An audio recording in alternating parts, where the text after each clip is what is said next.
Bem-vindo ao Capital Humano. Com a crise financeira, as autoridades europeias impuseram limites aos prémios e bónus oferidos pelos gestores da banca. Objetivo: prevenir a tomada excessiva de risco. Em Portugal, foi aprovada a tributação autónoma da remuneração variável dos gestores. Como é que a lei está a ser aplicada em Portugal? Sobre o que é que incide a nova taxa, a quem se aplica e desde quando? Para responder a estas perguntas, temos connosco João Magalhães Ramalho, partner da Sociedade de Advogados PL-MJ.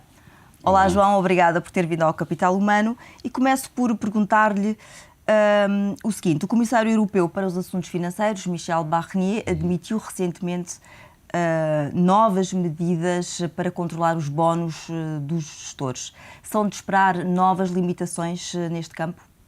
Pois, para já, as informações que existem, portanto, há todo um historial que vem salvo erro, desde 2006, 2007, portanto, com o início da crise, com uma série de recomendações da Comissão Europeia, recomendações essas que depois se tornaram em letra de diretiva e, portanto, com várias ramificações, sobretudo aplicáveis ao setor bancário, e que visam disciplinar a questão do pagamento dos bónus e das remunerações variáveis em geral.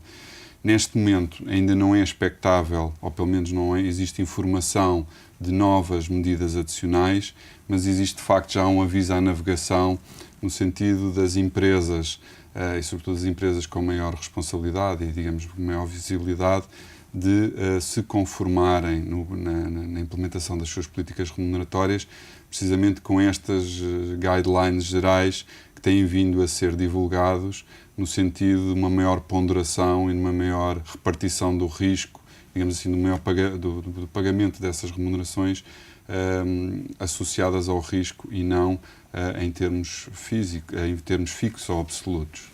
Em Portugal, como é que foi aplicada a norma europeia no setor da banca, em concreto? No setor da banca, portanto, o que houve foi, para o setor da banca e para as empresas cotadas em geral, um conjunto de diretrizes que foram assumidas quer pela CMVM, quer pelo Banco de Portugal, no sentido de precisamente refletirem um pouco as recomendações comunitárias e que assentam basicamente em três grandes pilares. Por um lado, na criação de regras precisas relativamente à forma de estruturação dos pacotes de remuneração, designadamente a remuneração variável, regras de divulgação da informação, portanto, sobretudo para os mercados e para os acionistas, e ao nível das regras de supervisão e, portanto, do controle a posteriori da forma como as empresas estão a implementar essas mesmas medidas.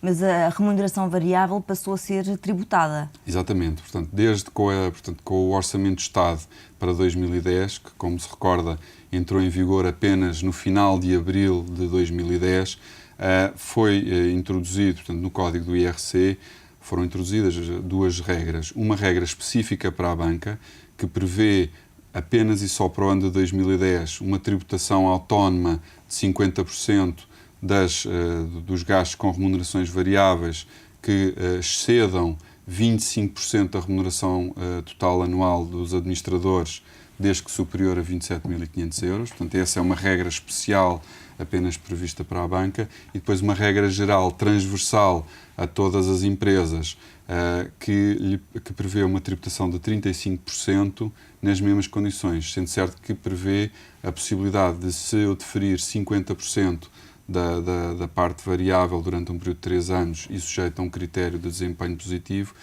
das empresas poderem, digamos assim, eu não gostava de dizer fugir, mas pelo menos de evitar pagar essa tributação autónoma. Deixe-me referir só o seguinte, Sim. que é importante e tem geral alguma confusão. Esta regra da banca só se aplica a 2010. Era isso que eu ia perguntar. Portanto, em 2011 aplica-se a tributação de 35%? 35% para toda a gente.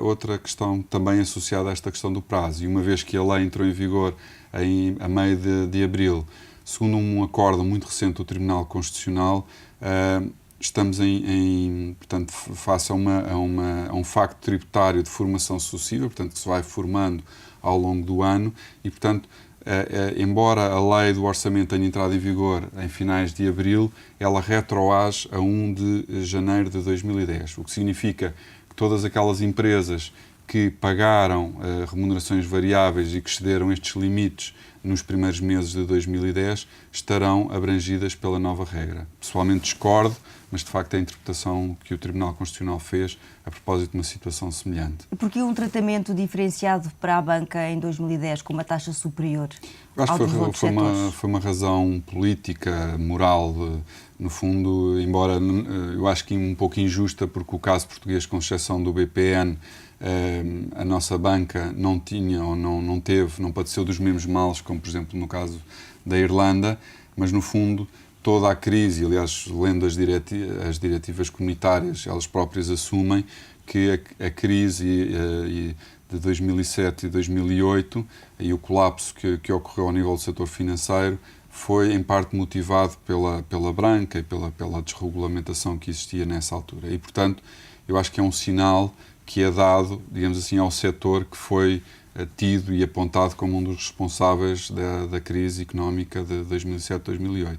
Mais uma vez em Portugal, não com a gravidade e com o alcance que teve nos outros países, mas no fundo, como estas medidas decorrem de medidas comunitárias, nós no fundo apanhamos um bocadinho por arrasto ou por reflexo.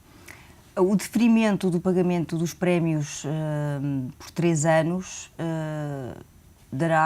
não haverá tributação nesse caso, se houver esse deferimento.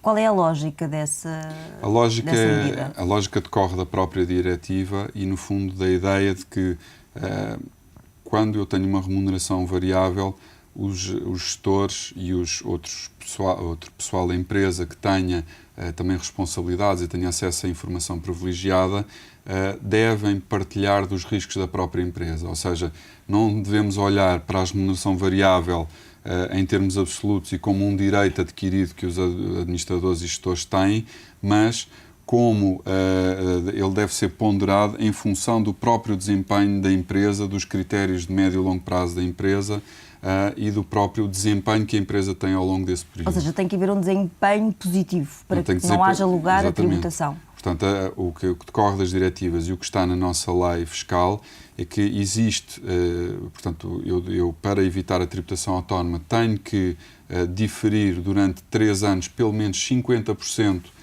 dos excedentes, portanto, da parte que exceder os 25% da remuneração total anual, durante 3 anos e sujeito ao desempenho positivo. Portanto, ao fim de 3 anos, tenho que verificar se nos 3 anos anteriores a empresa cumpriu ou não cumpriu, portanto, com determinadas metas de desempenho positivo. E a lei é clara na definição daquilo que é um desempenho positivo? Não, a lei não é clara. A diretiva também não é clara, aponta grandes critérios e linhas gerais. A nossa lei não é, infelizmente, também não é clara nesse ponto, o que gera, de facto, alguma incerteza naquilo que se deve ser entendido como desempenho positivo. A nossa opinião, e a minha opinião em particular, é que, à semelhança do que acontece, por exemplo, no caso dos preços de transferência, que é uma matéria também de caráter com um cunho económico muito elevado, as empresas devem ter a capacidade de definir objetivamente metas que façam sentido em termos do seu cumprimento e da sua verificação, mas no fundo deve ficar ao critério de cada empresa determinar o que é desempenho positivo, até porque, dependendo do setor de atividade em que cada empresa se insere, o desempenho positivo significa uma coisa diferente para um setor ou para outro, ou mesmo, por exemplo, para empresas que tenham prejuízos crónicos. Imagino casos de empresas que tenham vindo a ter uma evolução muito positiva ao nível da sua gestão e que ainda assim estejam a ser penalizadas por diversos fatores. Por exemplo, penso numa empresa que estava altamente endividada e que a gestão inverteu um ciclo negativo, mas que ainda assim tem esse peso todo atrás. Parece-me injusto que essa empresa vá ser tributada autonomamente e, portanto, não tenha a capacidade de atrair bons quadros, simplesmente porque tem um passado histórico que a impede agora digamos assim, de cumprir com esse critério de desempenho positivo. E a Administração Fiscal devia clarificar o que entende por esse conceito? Exatamente. Eu acho que era muito importante que a Administração Fiscal desse diretrizes concretas para exatamente as empresas não perderem energias nesta área, que deve ser uma área clara e objetiva e que, como eu referi há pouco, desde que exista uma cartilha seguindo a própria diretiva comunitária, em que as empresas definam à partida aquilo que é o desempenho positivo, essas empresas deveriam poder eximir-se de pagar essa tributação autónoma. Até por uma razão simples, porque muitas vezes penso que como nós temos que diferir 3 anos, em muitos casos o que vai acontecer é que muitos administradores e muitos responsáveis de empresas provavelmente já não estarão ao serviço das empresas no momento em que têm direito a receber essa componente importante da sua remuneração variável. E, portanto, até por uma questão de proteção e clareza, é importante que esses, digamos assim, pressupostos fiquem perfeitamente definidos para que depois os administradores possam reclamar, no fundo, o prémio que já é seu. E a quem é que se aplica essa nova taxa? A lei fala em gestores. A lei fala em gestores, administradores e gerentes. Portanto, administradores são os administradores de sociedades anónimas, os gerentes de sociedades limitadas, ou por cotas, e o conceito de diretores estava um bocadinho a parar no ar. A administração fiscal aí sim já clarificou o que aqui entende por diretores. Isso, no fundo, são todos, são não só portanto, os membros de empresas públicas, os diretores de empresas públicas, como também os responsáveis de sucursais estrangeiras em Portugal.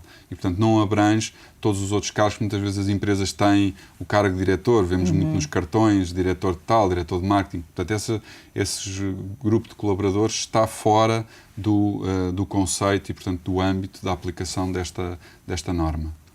E relativamente ao deferimento dos prémios, o que é que estão a fazer as nossas cotadas do PSI20? As nossas cotadas, portanto, nós no escritório temos acompanhado efetivamente a evolução, aliás a informação é pública, e as cotadas do PSI20 têm todas vindo a cumprir, eu diria de uma forma geral, escrupulosamente, quer as diretivas comunitárias, quer a legislação nacional. E, portanto, com algumas diferenças na questão só do diferimento, porque há um entendimento que parece, e designadamente parece resultar isto da diretiva, de eu poder diferir os 50% e pagar um terço, portanto um terço por cada ano.